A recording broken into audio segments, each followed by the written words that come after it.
Meio-dia, 7 minutos, estamos de volta para falar sobre política, para começar a semana. Paulo Roberto, boa tarde. Cheio Araújo, tudo em paz? Tudo sob controle. Alegre em ver Reginaldo Bastos de volta, né? De volta e mais no dia do aniversário. Aniversariando Pois hoje. é. A professora Eneida Águia disse que o bloco vai desfilar no próximo fim de semana em homenagem a ele. Em homenagem a ele, pois é. É do tempo de Zé Pereira, né? É, exatamente. Os tempos de Zé Pereira. Contemporâneo. Pois é, minha gente, a política está fervendo. Você diz assim, final de semana, tem calma, não, calma nada. Tudo agitado.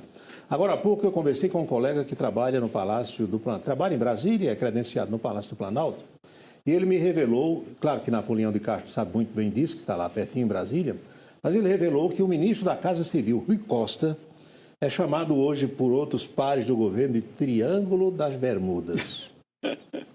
Aí eu perguntei, por quê?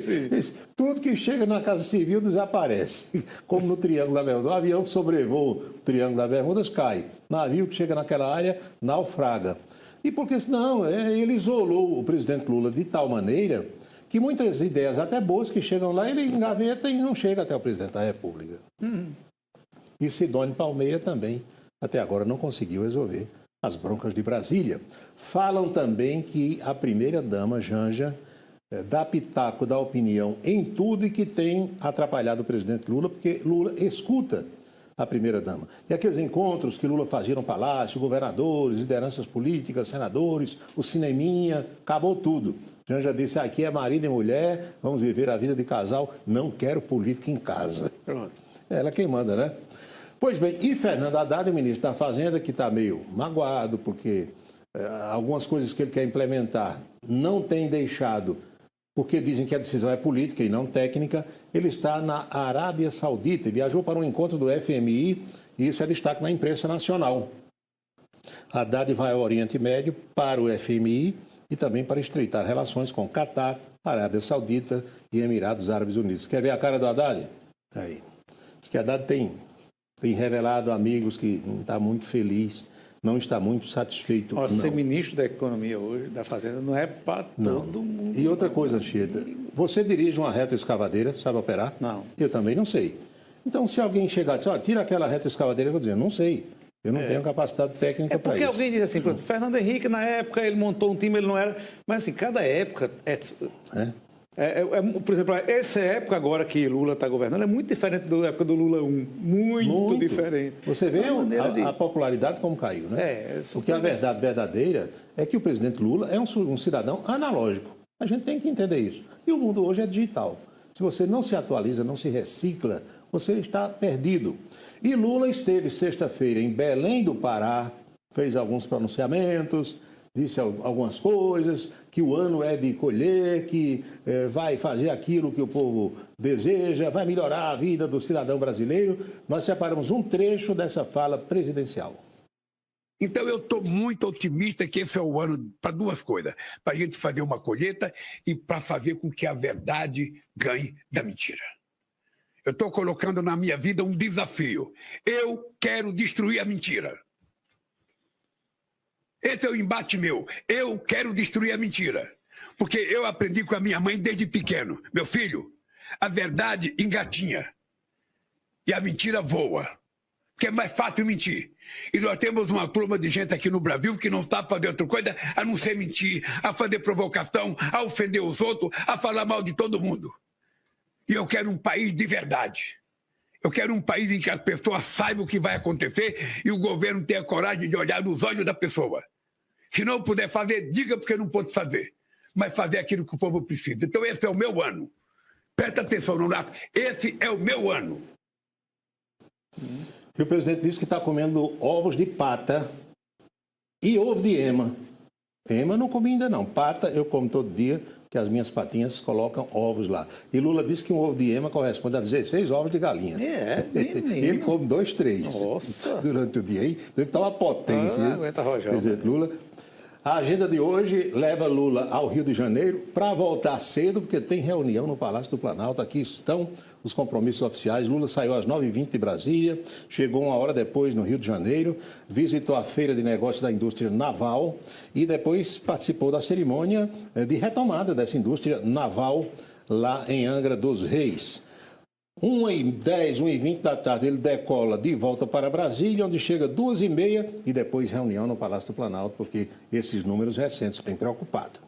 Pois é. Está repercutindo ainda na mídia um almoço que aconteceu semana passada entre o novo presidente da Câmara dos Deputados, o paraibano Hugo Mota, e o ministro do Supremo Tribunal Federal, Gilmar Mendes. É que, com a saída de Arthur Lira da presidência da Câmara, a residência oficial ficou desocupada e a esposa de Hugo Mota chegou lá e disse: tem que fazer uma reformazinha, pintar isso aqui, mudar a cor. Toda mulher, quando chega, né, quer dar o seu toque na casa. E aí fizeram um almoço ainda sem a ocupação oficial, mas foi lá, na residência da presidência da Câmara.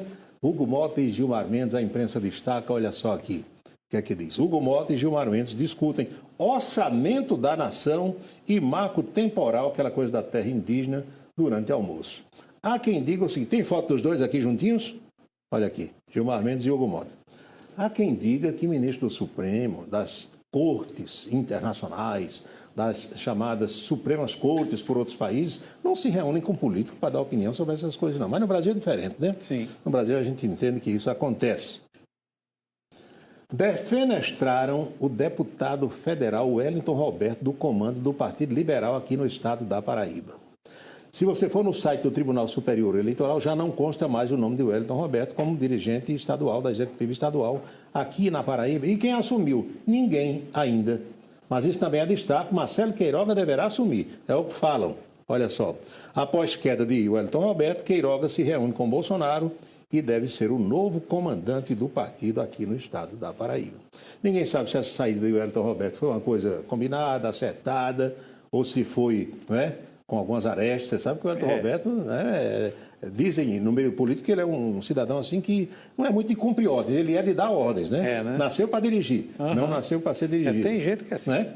Não sei como é que isso vai ficar, mas já havia perdido o comando do partido na capital para o Cabo Gilberto e agora sai da executiva estadual.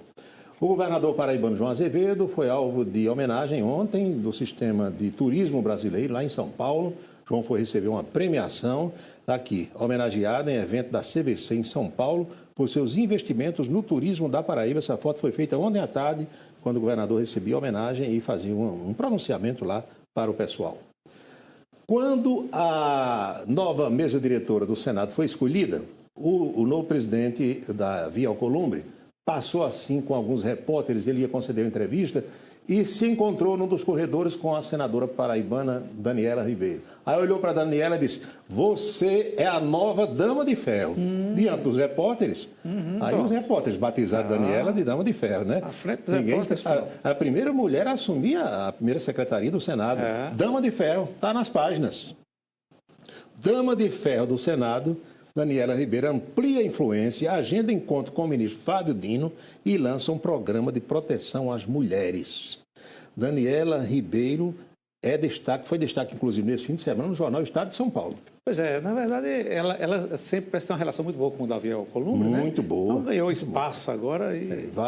O Estado de São Paulo deu ontem amplo espaço para ela, chamando-a de Dama de Ferro. É a Margaret Thatcher do Brasil. Não é pouca coisa não, não é pouca coisa não. Vamos à nossa boca maldita de hoje? Vamos lá. Você sabe que aqui a gente traz momentos hilários dos políticos, né? Alguma coisa que chama a atenção, que provoca uma certa leveza e um riso no nosso telespectador. Nesse fim de semana, o deputado estadual presidente da Assembleia, Adriano Galdino, participava de uma solenidade onde a esposa dele, prefeita de Pocinhos, Eliane Galdino, entregava uma praça no bairro Santa Terezinha, lá em Pocinhos. E quando Adriano foi fazer uso da palavra, a esposa que estava ao seu lado foi abordada naturalmente por uma eleitora.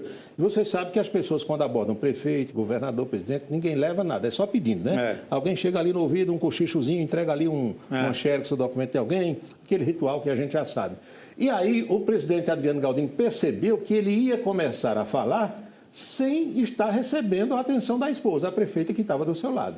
Aí ele chamou a atenção da prefeita de uma forma que causa riso e nós separamos esse momento para que, primeiro, tem uma foto dos dois. Isso foi lá na solenidade. Tenda armada, tudo direitinho, como a gente sabe. Agora vamos ao vídeo Boca Maldita de hoje. Tão especial, por isso que eu estava prestando atenção no que eu estou falando. É bacana, né? Então vamos conversar, vamos ficar também do mesmo jeito, tá bom? Você está prestando atenção no que eu estou falando? Dona Eliane estava conversando com uma eleitora ali do lado esquerdo. A formalidade acabou, né?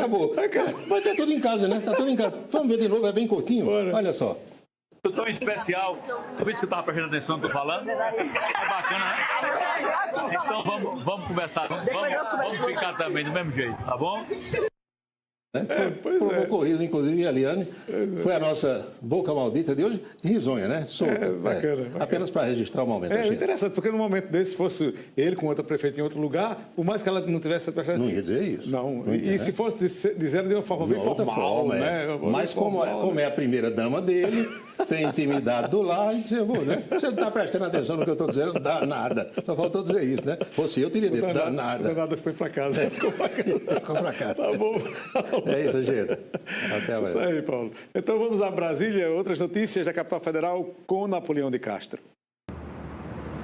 Um abraço, cumprimentos a você, muito boa tarde, alegria de voltar de Brasília, Palácio do Planalto, com a equipe da Rede Ita, para atualizar o nosso telespectador com os temas mais relevantes de hoje aqui na capital brasileira. E a nossa reportagem em Brasília, nesta segunda-feira, 17 de fevereiro, destaca os principais temas da semana previstos aqui no Legislativo e também na área administrativa da Esplanada dos Ministérios.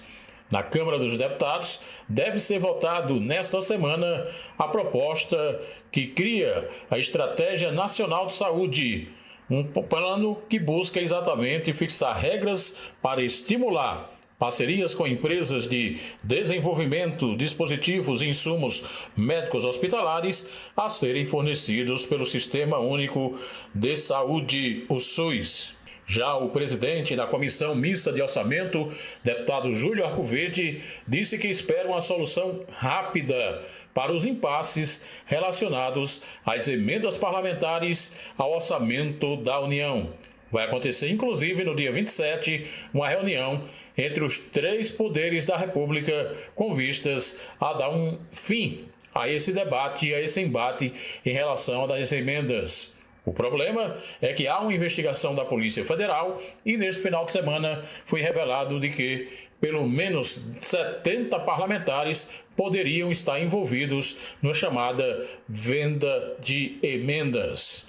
Em nível legislativo, o presidente da Câmara, deputado Hugo Mota, afirmou que a comissão especial para discutir a implementação do voto distrital misto nas eleições para deputados federais, distritais, estaduais e vereadores vai ser criado após a definição das comissões permanentes. As informações de Brasília, do Palácio do Planalto, para o Em Dia na Rede Ita, Napoleão de Castro. Obrigado, Napoleão. Olha, a nomeação do professor